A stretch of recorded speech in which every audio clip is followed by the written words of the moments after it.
ಇದುವರೆಗೆ 24.53 ಲಕ್ಷ ಮಹಿಳೆಯರಿಗೆ ತಲಾ 2,000 ರೂಗಳಂತೆ 5,000 ಕೋಟಿ ರೂಗಳನ್ನು ಡಿಬಿಟಿ ಮೂಲಕ ಪಾವತಿಸಿದೆ. ಇದರಿಂದ ಮಹಿಳೆಯರಿಗೆ ಆರ್ಥಿಕ ಶಕ್ತಿ ನೀಡಿದಂತಾಗಿದೆ.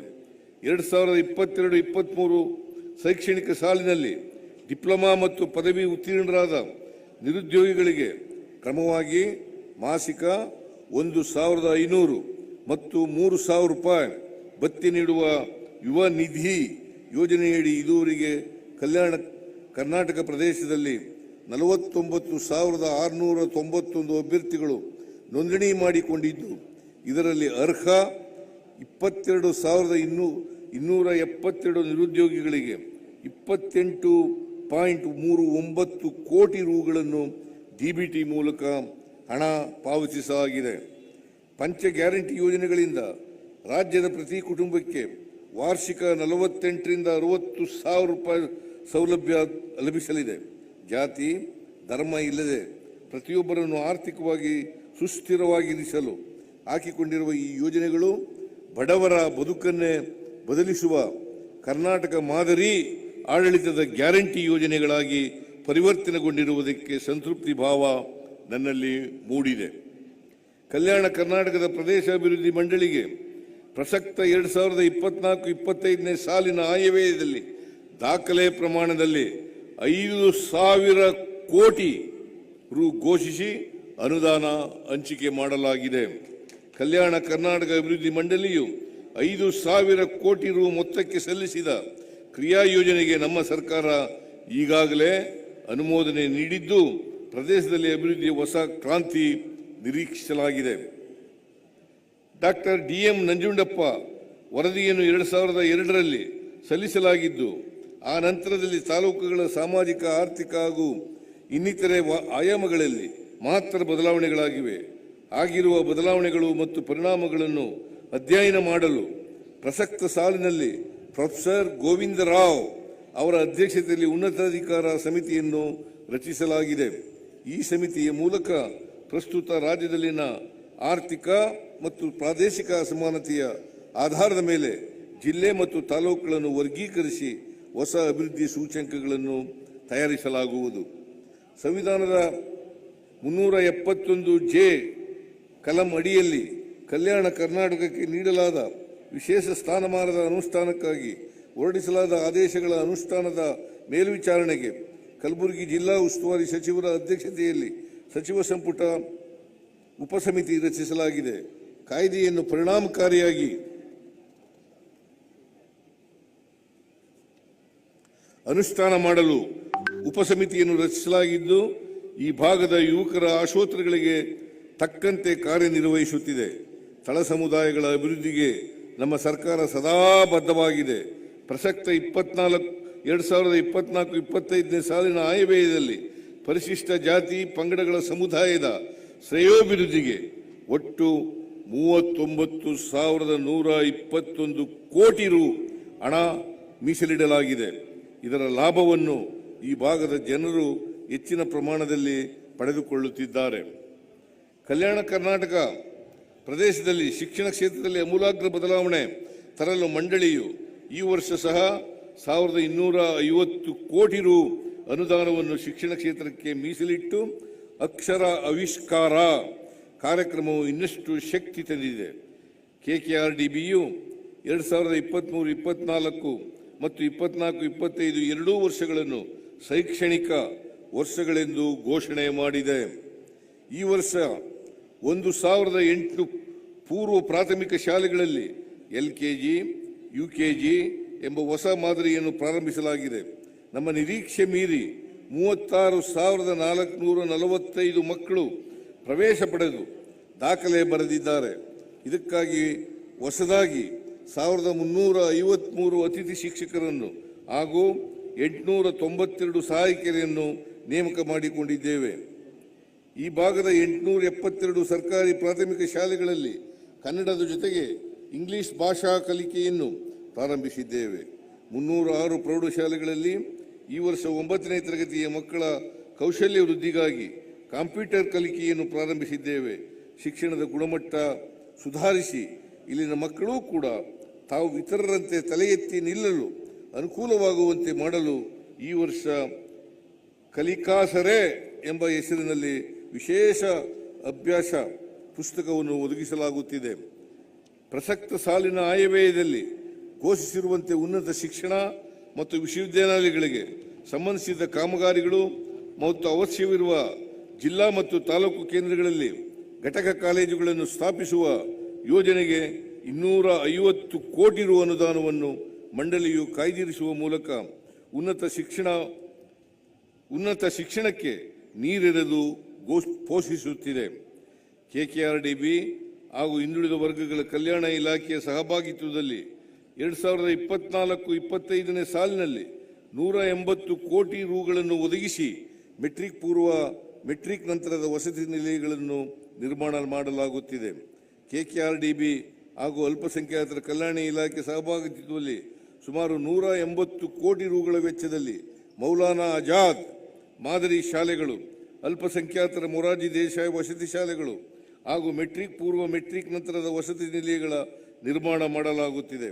ಪರಿಶಿಷ್ಟ ಜಾತಿ ಪರಿಶಿಷ್ಟ ಪಂಗಡಗಳ ಅಭಿವೃದ್ಧಿಗಾಗಿ KKRDB ಮತ್ತು ಸಮಾಜ ಕಲ್ಯಾಣ ಇಲಾಖೆಗಳು ಸೇರಿ ಸುಮಾರು 200 ಕೋಟಿ ರುಗಳ ವೆಚ್ಚದಲ್ಲಿ ಮೊರಾರ್ಜಿ ದೇಸಾಯಿ ವಸತಿ ಶಾಲೆಗಳು ಹಾಗೂ ಮೆಟ್ರಿಕ್ ಪೂರ್ವ ಮೆಟ್ರಿಕ್ ನಂತರದ ವಸತಿ ನಿಲಯಗಳನ್ನು ನಿರ್ಮಾಣ ಮಾಡಲಾಗುತ್ತಿದೆ.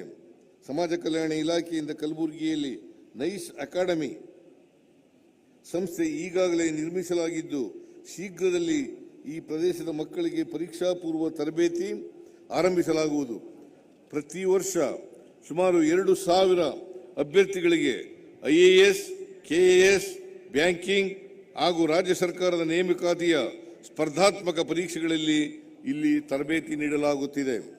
ಭಾರತೀಯ ಸೇನೆ ಮತ್ತು ಇತರ ಯೂನಿಫಾರ್ಮ್ ಸೇವೆಗಳಿಗೆ ಸೇರಬಯಸುವ ಹಿಂದುಳಿದ ವರ್ಗಗಳ ಅಭ್ಯರ್ಥಿಗಳಿಗೆ ಆಯ್ಕೆ ಪೂರ್ವ ಸಿದ್ಧತೆ, ಮಾರ್ಗದರ್ಶನ ಹಾಗೂ ತರಬೇತಿ ನೀಡಲು ಕಲಬುರಗಿ ಕೇಂದ್ರ ಸ್ಥಳದಲ್ಲಿ ತರಬೇತಿ ಕೇಂದ್ರ ಪ್ರಾರಂಭಿಸಲು ಸರ್ಕಾರ ಇತ್ತೀಚೆಗೆ ಮಂಜೂರು ಮಾಡಿದೆ. ವಿದ್ಯಾರ್ಥಿಗಳಿಗೆ ಮತ್ತು ಸಾರ್ವಜನಿಕರಿಗೆ ವಿಜ್ಞಾನ ಮತ್ತು ತಂತ್ರಜ್ಞಾನದ ಬೆಳವಣಿಗೆಗಳನ್ನು ಉತ್ತೇಜಿಸುವ ನಿಟ್ಟಿನಲ್ಲಿ ಪ್ರಸಕ್ತ ಸಾಲಿನಲ್ಲಿ ಪ್ರಗತಿಯಲ್ಲಿರುವ ಕಲಬುರಗಿ ಜಿಲ್ಲೆಯ ಚಿತ್ತಾಪುರ ವಿಜ್ಞಾನ ಕೇಂದ್ರಗಳ ಕಾಮಗಾರಿಯನ್ನು ಪೂರ್ಣಗೊಳಿಸಲಾಗುವುದು.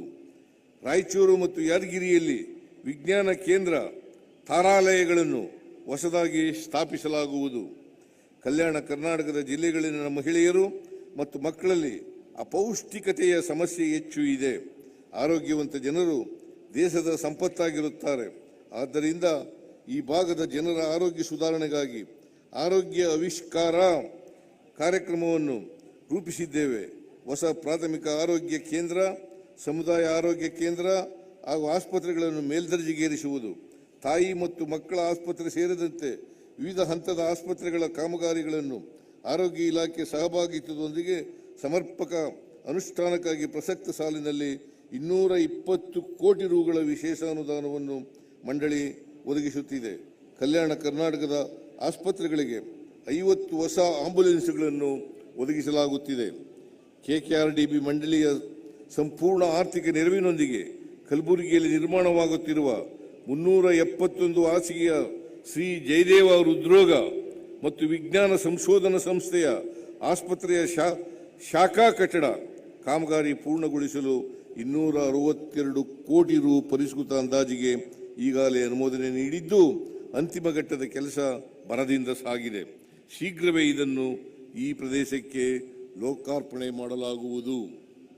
ಇಂದಿರಾ ಗಾಂಧಿ ಮಕ್ಕಳ ಆರೋಗ್ಯ ಸಂಸ್ಥೆಯ ತಾಂತ್ರಿಕ ನೆರವಿನೊಂದಿಗೆ ಕಲಬುರಗಿಯಲ್ಲಿ 221 ಕೋಟಿ ರು ವೆಚ್ಚದಲ್ಲಿ 150 ಹಾಸಿಗೆಗಳ ಮಕ್ಕಳ ಆರೋಗ್ಯ ಘಟಕ ಸ್ಥಾಪನೆಗೆ ಸಚಿವ ಸಂಪುಟ ಅನುಮೋದನೆ ನೀಡಿದೆ.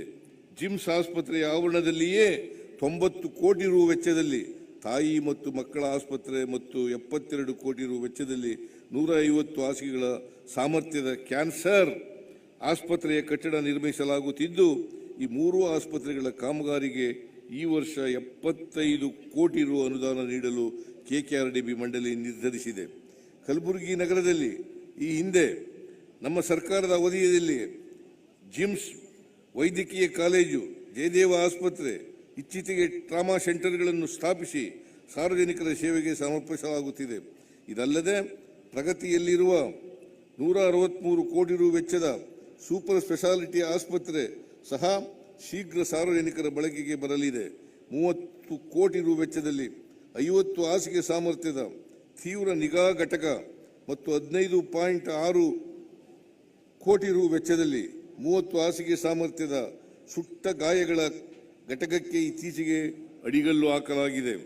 ಶ್ರೀಯುತ ಮಲ್ಲಿಕಾರ್ಜುನ ಖರ್ಗೆ ಅವರ ಆಶಯದಂತೆ ಕಲಬುರಗಿಯನ್ನು ರೀಜನಲ್ ಹೆಲ್ತ್ ಹಬ್ ಮಾಡುವತ್ತ ಹೆಜ್ಜೆ ಇಟ್ಟಿದ್ದೇವೆ. ದೂರದ ಬೆಂಗಳೂರು, ಮುಂಬೈ, ಹೈದರಾಬಾದ್ಗೆ ಹೋಗುವುದನ್ನು ತಪ್ಪಿಸಿ ಇಲ್ಲಿಯೇ ಗುಣಮಟ್ಟದ ಚಿಕಿತ್ಸೆ ನೀಡುವುದು ಇದರ ಮೂಲ ಉದ್ದೇಶವಾಗಿದೆ. ಕಲ್ಯಾಣ ಕರ್ನಾಟಕದ ಭಾಗದಲ್ಲಿ ಪ್ರಸಕ್ತ ಸಾಲಿನಲ್ಲಿ ಈ ಪ್ರದೇಶದ ಜನರ ಅನುಕೂಲಕ್ಕಾಗಿ ಹೊಸದಾಗಿ 222 ಬಸ್ಸುಗಳನ್ನು ಖರೀದಿಸಲು ಮಂಡಳಿಯು ಕೆಕೆಆರ್ಟಿಸಿ ಸಂಸ್ಥೆಗೆ 90 ಕೋಟಿ ರು ಅನುದಾನ ಒದಗಿಸಿದೆ. 2023-24ರಿಂದ ಇಲ್ಲಿಯವರೆಗೆ ಒಟ್ಟಾರೆ 964 ಬಸ್ಸುಗಳನ್ನು ಖರೀದಿಸಿ ಜನರ ಸುಗಮ ಪ್ರಯಾಣಕ್ಕೆ ಅನುಕೂಲ ಮಾಡಿಕೊಡಲಾಗಿದೆ. ಕಲ್ಯಾಣ ಕರ್ನಾಟಕ ಭಾಗದ ಜಿಲ್ಲೆಗಳಲ್ಲಿ ಒಟ್ಟು 44 ಬಹು ಗ್ರಾಮ ಕುಡಿಯುವ ನೀರು ಸರಬರಾಜು ಯೋಜನೆಗಳನ್ನು ಅಂದಾಜು ಮೊತ್ತ 8,290 ಕೋಟಿ ರೂಪಾಯಿಗಳಿಗೆ 2,283 ಗ್ರಾಮಗಳಲ್ಲಿ ಕೈಗೊಳ್ಳಲಾಗುತ್ತಿದೆ. 2024-25ನೇ ಸಾಲಿನ ಆಯವ್ಯಯದಲ್ಲಿ ಘೋಷಿಸಿದಂತೆ ಕಲ್ಯಾಣ ಕರ್ನಾಟಕ ಭಾಗದ 7 ಜಿಲ್ಲೆಗಳಲ್ಲಿ 400 ಸಮುದಾಯ ಶೌಚಾಲಯಗಳನ್ನು ನಿರ್ಮಿಸುವ ಕಾರ್ಯವು ಪ್ರಗತಿಯಲ್ಲಿದ್ದು, ಪ್ರತಿ ಘಟಕಕ್ಕೆ 25 ಲಕ್ಷದಂತೆ ಒಟ್ಟು 100 ಕೋಟಿ ರೂಪಾಯಿಗಳನ್ನು ವ್ಯಯಿಸಲಾಗಿದೆ. ಕಲ್ಯಾಣ ಕರ್ನಾಟಕ ಭಾಗದ 7 ಜಿಲ್ಲೆಗಳಲ್ಲಿ ಒಟ್ಟು 1,100 ಅರಿವು ಕೇಂದ್ರಗಳಿದ್ದು, ಇವುಗಳ ಪೈಕಿ 1,021 ಗ್ರಂಥಾಲಯಗಳನ್ನು ಡಿಜಿಟಲ್ ಗ್ರಂಥಾಲಯಗಳನ್ನಾಗಿ ಮೇಲ್ದರ್ಜೆಗೆ ಏರಿಸಲಾಗಿದೆ. ಸದರಿ ಅರಿವು ಕೇಂದ್ರಗಳಲ್ಲಿ ಒಟ್ಟು 12,033 ಲಕ್ಷ ಮಕ್ಕಳು ನೋಂದಣಿಯಾಗಿರುತ್ತಾರೆ. ಈ ಮೂಲಕ ಗ್ರಾಮೀಣ ವಿದ್ಯಾರ್ಥಿಗಳ ಬೌದ್ಧಿಕ ಪ್ರಗತಿಗೆ ಪೂರಕವಾಗಿದೆ. ಉತ್ತಮ ಶಿಕ್ಷಣ ನೀಡುವ ಜೊತೆಗೆ ಉದ್ಯೋಗ ಅವಕಾಶಗಳನ್ನು ಸೃಜಿಸುವ ಉದ್ದೇಶದಿಂದ ಉದ್ಯೋಗ ಆವಿಷ್ಕಾರ ಯೋಜನೆಯನ್ನು ರೂಪಿಸಿದ್ದೇವೆ. ಇದರ ಅಡಿಯಲ್ಲಿ ಸುಮಾರು 10 ಕೋಟಿ ರು ವೆಚ್ಚದಲ್ಲಿ ಸುಮಾರು 25,000 ಮಕ್ಕಳಿಗೆ ಕಲಿಕೆ ಜೊತೆ ಕೌಶಲ್ಯ, ಶಿಡಾಕ್ ಮತ್ತು ಇಂಡಸ್ಟ್ರಿ ಲಿಂಕೇಜ್ ಶೆಲ್ ಮುಖಾಂತರ ತರಬೇತಿ ನೀಡಲಾಗುತ್ತಿದೆ. ನಿರುದ್ಯೋಗಿ ಅಭ್ಯರ್ಥಿಗಳಿಗೆ ಉದ್ಯೋಗ ಆಧಾರಿತ ಕೌಶಲ್ಯ ನೀಡಲು ಕಲಬುರಗಿ ಮತ್ತು ಕೊಪ್ಪಳದ ತಳಕಲ್ನಲ್ಲಿ ಬಹು ಕೌಶಲ್ಯ ಅಭಿವೃದ್ಧಿ ಕೇಂದ್ರ ಸ್ಥಾಪಿಸಲಾಗುತ್ತಿದ್ದು, ಮಂಡಳಿಯಿಂದ ತಲಾ 60 ಕೋಟಿ ರು ಹಣ ಮೀಸಲಿಟ್ಟಿದೆ. ಕಲಬುರಗಿಯಲ್ಲಿ ಮಾಹಿತಿ ತಂತ್ರಜ್ಞಾನ ಹಾಗೂ ಜೈವಿಕ ತಂತ್ರಜ್ಞಾನ ಇಲಾಖೆ ವತಿಯಿಂದ ಅತ್ಯಾಧುನಿಕ ಇನ್ಕ್ಯುಬೇಷನ್ ಮತ್ತು ಕೌಶಲ್ಯ ಕೇಂದ್ರ ಪ್ರಾರಂಭಿಸಲಾಗುತ್ತಿದೆ.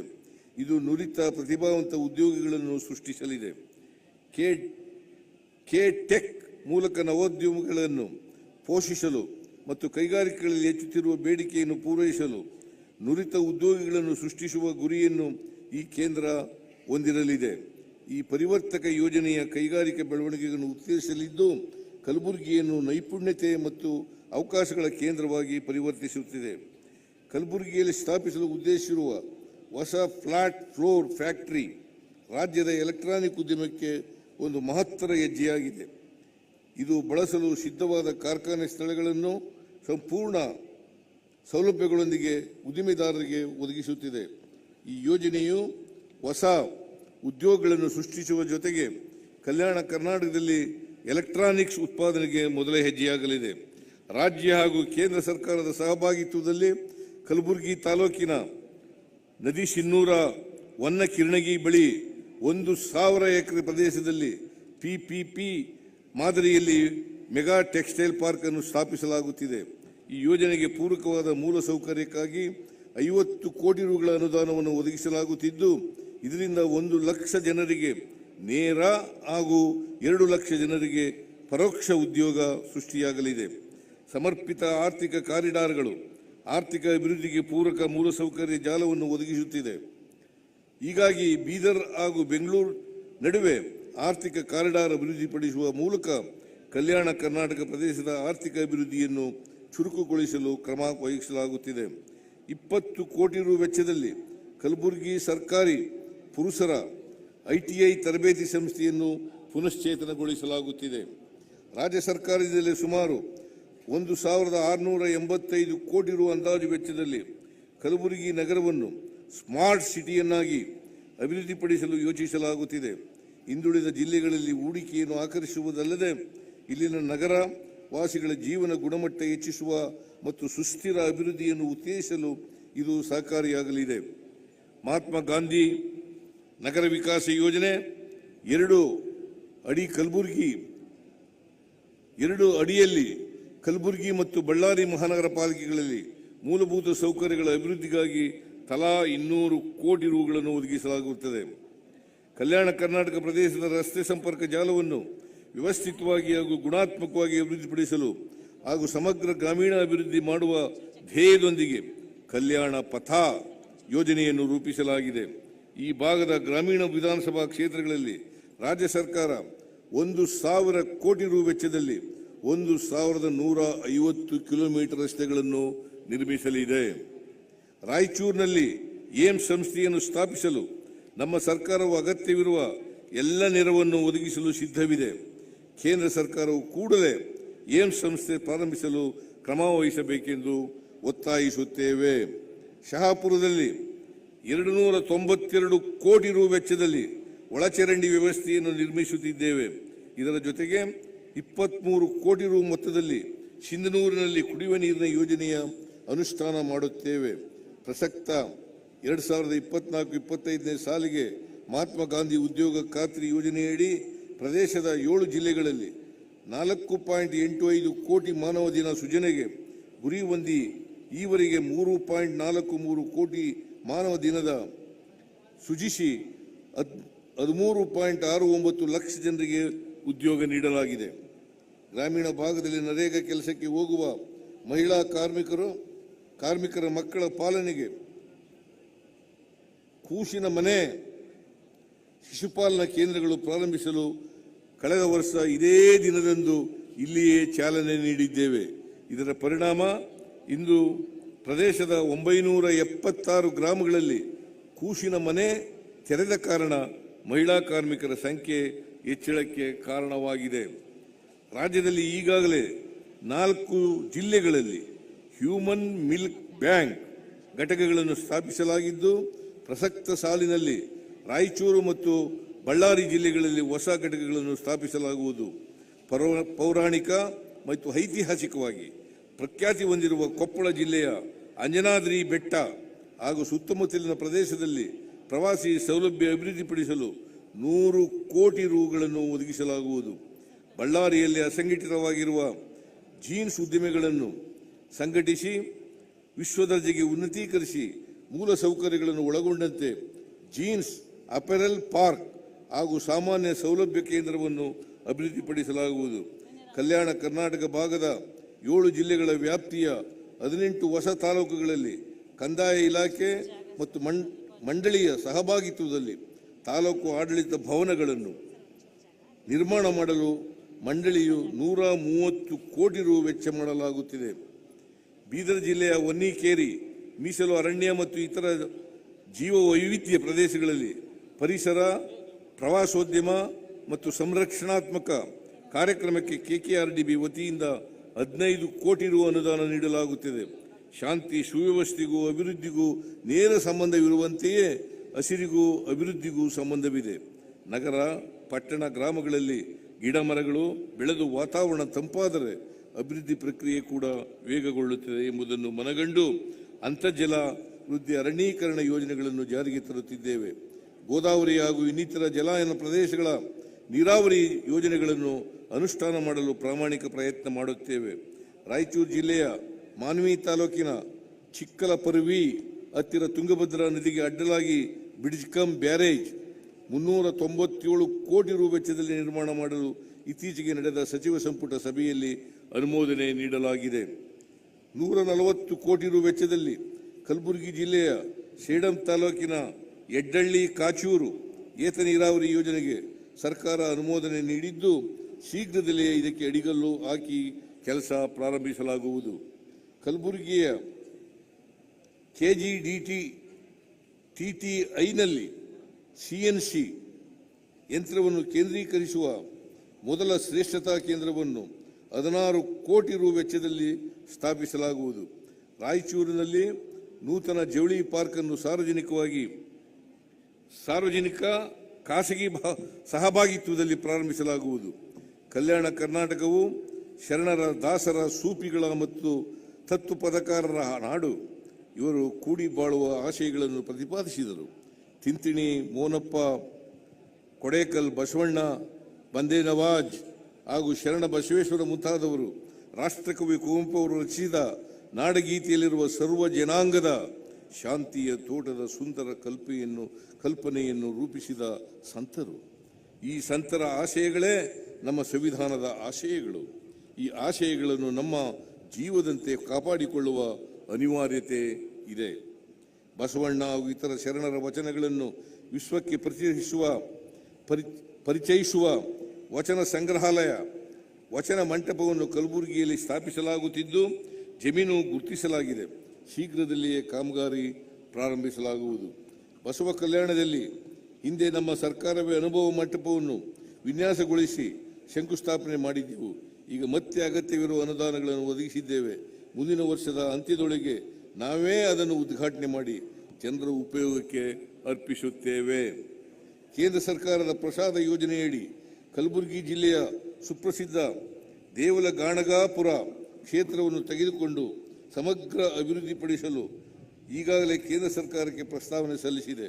ಕೇಂದ್ರ ಸರ್ಕಾರ ಇದಕ್ಕೆ ಸಮ್ಮತಿ ಸೂಚಿಸಿದಲ್ಲಿ ರಾಜ್ಯ ಸರ್ಕಾರವು ಪ್ರವಾಸೋದ್ಯಮ ಸೇರಿ ಇತರೆ ಇಲಾಖೆಯ ಅನುದಾನದಿಂದ ಭಕ್ತರ ಅಭಿಲಾಷೆಯಂತೆ ಕ್ಷೇತ್ರವನ್ನು ಸಂಪೂರ್ಣವಾಗಿ ಅಭಿವೃದ್ಧಿಪಡಿಸಲಾಗುವುದು. ಬೀದರ್ನಲ್ಲಿರುವ ಶ್ರೀ ಗುರು ನಾನಕ್ ಜರಾ ಸಾಹೇಬ್ ಗುರುದ್ವಾರದ ಅಭಿವೃದ್ಧಿಗಾಗಿ 1 ಕೋಟಿ ರು ಅನುದಾನ ನೀಡಲಾಗುವುದು. ಕರೇಜ್ ಎಂದು ಪ್ರಸಿದ್ಧವಾಗಿರುವ ಬೀದರ್ನಲ್ಲಿ ಪುರಾತನ ನೀರು ಸರಬರಾಜು ವ್ಯವಸ್ಥೆಯನ್ನು ನುರಿತ ಸಂಸ್ಥೆಗಳ ಮೂಲಕ ನೆರವಿನೊಂದಿಗೆ ಪುನಶ್ಚೇತನಗೊಳಿಸಲಾಗುವುದು. ಕೃಷಿ ಉತ್ಪನ್ನ ಸಂಸ್ಕರಣೆ, ಮಾರುಕಟ್ಟೆ ಸಂಪರ್ಕ ಮತ್ತು ಮೌಲ್ಯವರ್ಧನೆಯಲ್ಲಿಯೂ ಸಹಕಾರ ವಲಯವು ಪ್ರಮುಖ ಪಾತ್ರ ವಹಿಸುತ್ತದೆ. ಈ ಹಿನ್ನೆಲೆಯಲ್ಲಿ ಕೊಪ್ಪಳ ಜಿಲ್ಲೆಯ ಯಲಬುರ್ಗಾ, ಬಳ್ಳಾರಿ ಸೇರಿ ರಾಜ್ಯದ 5 ಕಡೆ ಕೃಷಿ ಉತ್ಪನ್ನ ಮಾರುಕಟ್ಟೆ ಸಮಿತಿಗಳಲ್ಲಿ ಒಟ್ಟು 50 ಕೋಟಿ ರು ವೆಚ್ಚದಲ್ಲಿ ಹಾಗೂ ರಾಯಚೂರಿನಲ್ಲಿ 40 ಕೋಟಿ ರು ವೆಚ್ಚದಲ್ಲಿ ಶೀತಲ ಗೃಹಗಳನ್ನು ನಿರ್ಮಿಸಲಾಗುವುದು. ರಾಯಚೂರಿನಲ್ಲಿ ಸುಸಜ್ಜಿತ ಒಣಮೆಣಸಿನಕಾಯಿ ಮಾರುಕಟ್ಟೆಯನ್ನು ಅಂದಾಜು 25 ಕೋಟಿ ರು ವೆಚ್ಚದಲ್ಲಿ ಸ್ಥಾಪಿಸಲಾಗುವುದು. ಬಳ್ಳಾರಿ ಮಾರುಕಟ್ಟೆಯಲ್ಲಿ ಸಾರ್ವಜನಿಕ ಖಾಸಗಿ ಸಹಭಾಗಿತ್ವದಲ್ಲಿ ಬಯೋ CNG ಪ್ಲಾಂಟ್ ಸ್ಥಾಪಿಸುವ ಮೂಲಕ ಶೂನ್ಯ ತ್ಯಾಜ್ಯ ಸಹಕಾರಿ ಮಾರುಕಟ್ಟೆಗಳನ್ನಾಗಿ ಪರಿವರ್ತಿಸಲಾಗುವುದು. ಹಿಂದುಳಿದ ಕಲ್ಯಾಣ ಕರ್ನಾಟಕ ಭಾಗಕ್ಕೆ 2013ರಲ್ಲಿ ಸಂವಿಧಾನಕ್ಕೆ ತಿದ್ದುಪಡಿ ತಂದು 371 ಕಾಯ್ದೆ ರೂಪದಲ್ಲಿ ಜಾರಿಗೊಳಿಸಿ ಇದೀಗ 10 ವರ್ಷ ತುಂಬಿದೆ. ಈ ಅವಧಿಯಲ್ಲಿ ಕಲ್ಯಾಣ ಕರ್ನಾಟಕ ಪ್ರದೇಶ ಅಭಿವೃದ್ಧಿ ಮಂಡಳಿಗೆ 2013-14ರಿಂದ 24-25ನೇ ಸಾಲಿನವರೆಗೆ ಮಂಡಳಿಗೆ ಸರ್ಕಾರವು 19,778 ಕೋಟಿ ರು ಹಂಚಿಕೆ ಮಾಡಿ 13,229 ಕೋಟಿ ರು ಬಿಡುಗಡೆ ಮಾಡಿದ್ದು, ಇದರಲ್ಲಿ ಇದುವರೆಗೆ 11,174 ಕೋಟಿ ರು ಖರ್ಚು ಮಾಡಲಾಗಿದೆ. ಬಿಡುಗಡೆಯಾದ ಅನುದಾನಕ್ಕೆ 85% ಮಂಡಳಿ ಆರ್ಥಿಕ ಪ್ರಗತಿ ಸಾಧಿಸಲಾಗಿದೆ. ಒಟ್ಟಾರೆ 35,885 ಕಾಮಗಾರಿಗಳು ಕೈಗೆತ್ತಿಕೊಂಡಿದ್ದು 27,264 ಕಾಮಗಾರಿಗಳನ್ನು ಪೂರ್ಣಗೊಳಿಸಿದೆ. 8,621 ಕಾಮಗಾರಿಗಳು ವಿವಿಧ ಹಂತದ ಪ್ರಗತಿಯಲ್ಲಿವೆ. ಈ ಅಂಕಿ ಸಂಖ್ಯೆಗಳೇ ಈ ಪ್ರದೇಶದ ಅಭಿವೃದ್ಧಿಯನ್ನು ಸಾರಿ ಹೇಳುತ್ತಿವೆ. ಕಾಯ್ದೆ ಆರಂಭದಿಂದ ಇದುವರೆಗೆ ವಿವಿಧ ಇಲಾಖೆಗಳಲ್ಲಿ ಈ ಭಾಗದವರೆಗೆ 1,09,416 ಹುದ್ದೆಗಳು ನೇರ ನೇಮಕಾತಿಗೆ ಗುರುತಿಸಿದ್ದು 79,885 ಹುದ್ದೆ ಭರ್ತಿಯಾಗಿವೆ. ಮುಂಬಡ್ತಿಯಲ್ಲಿ ಮೀಸಲಿಗೆ ಗುರುತಿಸಿದ 38,705 ಹುದ್ದೆಗಳ ಪೈಕಿ 29,793 ಜನರಿಗೆ ಮುಂಬಡ್ತಿ ಭಾಗ್ಯ ನೀಡಲಾಗಿದೆ. ಇನ್ನು ಖಾಲಿ ಉಳಿದ ನೇರ ನೇಮಕಾತಿ ಮತ್ತು ಮುಂಬಡ್ತಿ ಹುದ್ದೆಗಳನ್ನು ಹಂತ ಹಂತವಾಗಿ ಭರ್ತಿಗೆ ಕ್ರಮ ವಹಿಸಲಾಗುತ್ತಿದೆ. ಕಲ್ಯಾಣ ಕರ್ನಾಟಕ ಭಾಗದ ಉನ್ನತ ಶಿಕ್ಷಣ, ತಾಂತ್ರಿಕ, ವೈದ್ಯಕೀಯ ಶಿಕ್ಷಣ ಹಾಗೂ ಇತರೆ ವೃತ್ತಿಪರ ಶಿಕ್ಷಣಗಳಲ್ಲಿ 70% ಸ್ಥಾನಗಳನ್ನು ಮತ್ತು ರಾಜ್ಯದ ಉಳಿದ ಇತರೆ ಭಾಗದಲ್ಲಿ 8% ಸ್ಥಾನಗಳನ್ನು ಸ್ಥಳೀಯ ಅಭ್ಯರ್ಥಿಗಳಿಗೆ ಮೀಸಲಿಡಲಾಗಿದೆ. ಇದರ ಪರಿಣಾಮ 2014-15ರಿಂದ 2023-24 ಶೈಕ್ಷಣಿಕ ಸಾಲಿನವರೆಗೆ ಪ್ರಮುಖವಾಗಿ 7,757 ವಿದ್ಯಾರ್ಥಿಗಳು ವೈದ್ಯಕೀಯ, 25,683 ಅಭ್ಯರ್ಥಿಗಳು ಇಂಜಿನಿಯರಿಂಗ್ ಪ್ರವೇಶ ಪಡೆದಿದ್ದಾರೆ. ಇದಲ್ಲದೆ ದಂತ ವೈದ್ಯಕೀಯ, ಹೋಮಿಯೋಪತಿ, ಕೃಷಿ ಸಂಬಂಧಿತ, ಡಿ ಫಾರ್ಮಸಿ ಕೋರ್ಸುಗಳಿಗೆ ಸಾವಿರಾರು ಸಂಖ್ಯೆಯಲ್ಲಿ ಮಕ್ಕಳ ಮೀಸಲಾತಿ ಸೌಲಭ್ಯದಿಂದ ಉನ್ನತ ಶಿಕ್ಷಣ ಪಡೆದುಕೊಂಡಿದ್ದಾರೆ. ಕಲ್ಯಾಣ ಕರ್ನಾಟಕ ಪ್ರದೇಶದಲ್ಲಿನ ಅನಕ್ಷರತೆಯನ್ನು ಹೋಗಲಾಡಿಸಿ ಸಾಕ್ಷರತೆ ಹೆಚ್ಚಿಸುವ ನಿಟ್ಟಿನಲ್ಲಿ ಪ್ರಾಥಮಿಕ ಶಾಲೆಯಿಂದ ಹಿಡಿದು ವಿಶ್ವವಿದ್ಯಾನಿಲಯದವರೆಗೆ ಶಿಕ್ಷಣ ಗುಣಮಟ್ಟ ಕಾಪಾಡಲು ಶಿಕ್ಷಣ ಸಂಸ್ಥೆಗಳ ಮೂಲಸೌಕರ್ಯ ಹೆಚ್ಚಳ ಹಾಗೂ ವಸತಿ ನಿಲಯ ಕಟ್ಟಡ ನಿರ್ಮಾಣ ಹೀಗೆ ಅನೇಕ ಶೈಕ್ಷಣಿಕ ಚಟುವಟಿಕೆಗಳಿಗೆ ಒಟ್ಟಾರೆ 2013-14ರಿಂದ 23-24ವರೆಗೆ ಒಟ್ಟಾರೆ 4,352 ಕೋಟಿ ರು ಅನುದಾನ ಖರ್ಚು ಮಾಡಲಾಗಿದೆ.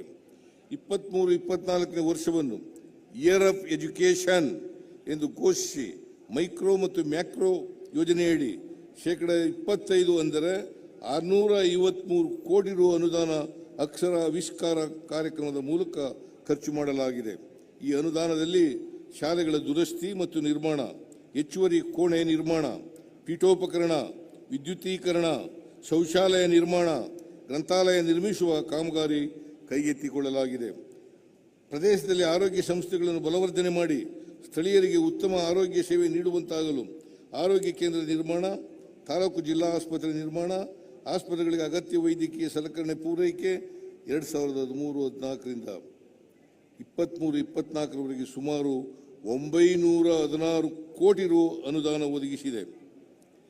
ಕಲ್ಯಾಣ ಕರ್ನಾಟಕ ಪ್ರದೇಶದ 7 ಜಿಲ್ಲೆಗಳ ವ್ಯಾಪ್ತಿಯಲ್ಲಿ ಜಲಜೀವನ್ ಮಿಷನ್ ಅಡಿಯಲ್ಲಿ ಏಕಗ್ರಾಮ ಮತ್ತು ಬಹುಗ್ರಾಮ ಕುಡಿಯುವ ನೀರಿನ ಯೋಜನೆಗಳನ್ನು 2,290 ಕೋಟಿ ರುಗಳ ವೆಚ್ಚದಲ್ಲಿ ಕೈಗೆತ್ತಿಕೊಳ್ಳಲಾಗಿದೆ. ಮನೆಗಳ ಸಂಪರ್ಕ ಕಲ್ಪಿಸುವ ವಿಚಾರದಲ್ಲಿ ಈಗಾಗಲೇ 81.3% ಪ್ರಗತಿ ಸಾಧಿಸಲಾಗಿದೆ. ಇದರ ಜೊತೆಗೆ ಈ ಜಿಲ್ಲೆಗಳಲ್ಲಿ 1.5 ಲಕ್ಷ ವೈಯಕ್ತಿಕ ಶೌಚಾಲಯಗಳನ್ನು ಹೊಸದಾಗಿ ನಿರ್ಮಿಸಲಾಗುತ್ತಿದೆ. ಕಲ್ಯಾಣ ಕರ್ನಾಟಕದ ಜಿಲ್ಲೆಗಳಲ್ಲಿನ ಘನತ್ಯಾಜ್ಯ ನಿರ್ವಹಣಾ ಘಟಕಗಳನ್ನು 17.36 ಕೋಟಿ ರು ವೆಚ್ಚದಲ್ಲಿ ನಿರ್ಮಿಸುತ್ತಿದ್ದೇವೆ. ವಿದ್ಯುತ್ ಮೂಲಭೂತ ಸೌಕರ್ಯಗಳನ್ನು ಅಭಿವೃದ್ಧಿಪಡಿಸಲು 618 ಕೋಟಿ ರು ಅನುದಾನ ಒದಗಿಸಿದ್ದೇವೆ. ಕೆಪಿಟಿಸಿಎಲ್ ವತಿಯಿಂದ 945 ಕೋಟಿ ರು ವೆಚ್ಚದಲ್ಲಿ ವಿದ್ಯುತ್ ವಿತರಣಾ ಕೇಂದ್ರಗಳನ್ನು ಸ್ಥಾಪಿಸುವ ಕಾಮಗಾರಿ ಆರಂಭಗೊಂಡಿದೆ. ಈ ಹಿಂದೆ ಆಡಳಿತ ನಡೆಸಿದ ಸರ್ಕಾರ ಅಶಿಸ್ತು, ಭ್ರಷ್ಟಾಚಾರ ಮುಂತಾದವುಗಳ ಮೂಲಕ ರಾಜ್ಯವನ್ನು ಅಧಪತನದತ್ತ ಕೊಂಡೊಯ್ದಿತ್ತು. ಬಜೆಟ್ನಲ್ಲಿ ಅನುದಾನ ಘೋಷಿಸದೆ ಸಾವಿರಾರು ಕೋಟಿ ರುಗಳ ಕಾಮಗಾರಿಗಳನ್ನು ತೆಗೆದುಕೊಂಡಿತ್ತು. ಇದು ಸಾಲದೆಂಬಂತೆ ಕೇಂದ್ರ ಸರ್ಕಾರವು ನಮಗೆ ನ್ಯಾಯಯುತವಾಗಿ ಕೊಡಬೇಕಾದ್ದನ್ನು ಕೊಡದೆ ವಂಚನೆ ಮಾಡಿದೆ. ಇಷ್ಟೆಲ್ಲದರ ನಡುವೆಯೂ ನಮ್ಮ ಸರ್ಕಾರ ಗ್ಯಾರಂಟಿ ಯೋಜನೆಗಳನ್ನು ಪರಿಣಾಮಕಾರಿಯಾಗಿ ಅನುಷ್ಠಾನ ಮಾಡಿದೆ. ಕಲ್ಯಾಣ ಕರ್ನಾಟಕಕ್ಕೆ 5,000 ಕೋಟಿ ರೂಪಾಯಿಗಳನ್ನು ಪ್ರತಿ ವರ್ಷ ಒದಗಿಸುತ್ತಿದೆ. ರಸ್ತೆ, ನೀರಾವರಿ, ಆರೋಗ್ಯ, ಶಿಕ್ಷಣ ಮುಂತಾದವುಗಳನ್ನು ಆದ್ಯತೆಯ ಮೇಲೆ ತೆಗೆದುಕೊಂಡು ಅಭಿವೃದ್ಧಿ ಮಾಡುತ್ತಿದೆ. ಇಷ್ಟರ ನಡುವೆಯೂ ನಮ್ಮ ಸರ್ಕಾರ ಸರ್ಕಾರಿ ನೌಕರರಿಗೆ 7ನೇ ವೇತನ ಆಯೋಗದ ಶಿಫಾರಸುಗಳನ್ನು ಜಾರಿಗೊಳಿಸಿ ತನ್ನ ಬದ್ಧತೆಯನ್ನು ಮೆರೆದಿದೆ.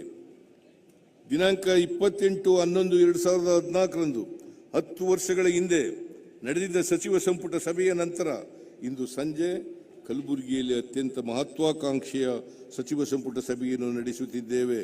ಸದರಿ ಸಭೆಯಲ್ಲಿ ಈ ಭಾಗದ ಶಿಕ್ಷಣ, ಆರೋಗ್ಯ, ಸಾರಿಗೆ, ನೀರಾವರಿ, ಪ್ರವಾಸೋದ್ಯಮ ಅಭಿವೃದ್ಧಿ ಮುಂತಾದ ಮೂಲಭೂತ ಸೌಕರ್ಯಗಳನ್ನು ಒದಗಿಸಲು ಮಹತ್ವದ ತೀರ್ಮಾನಗಳನ್ನು ತೆಗೆದುಕೊಳ್ಳುತ್ತಿದ್ದೇವೆ ಎಂದು ತಮಗೆ ತಿಳಿಸಲು ಹರ್ಷಿಸುತ್ತೇನೆ.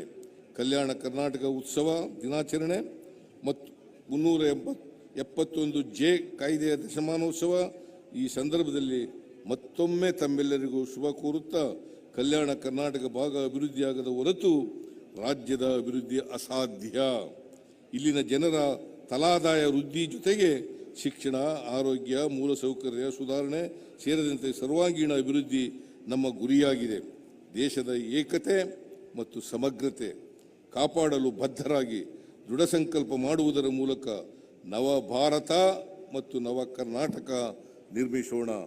ಜೈ ಹಿಂದ್, ಜೈ ಕರ್ನಾಟಕ. ಕಲ್ಯಾಣ ಕರ್ನಾಟಕದ ಸಮಗ್ರ ಅಭಿವೃದ್ಧಿಗಾಗಿ ನಾವಿದ್ದೇವೆ ನಿಮ್ಮೊಂದಿಗೆ ಎನ್ನುವ ಅಭಿಮತವನ್ನ ಸಂದೇಶವನ್ನ ನೀಡಿದಂತಹ ಸನ್ಮಾನ್ಯ ಮುಖ್ಯಮಂತ್ರಿಗಳಿಗೆ ಅನಂತ ವಂದನೆಗಳು.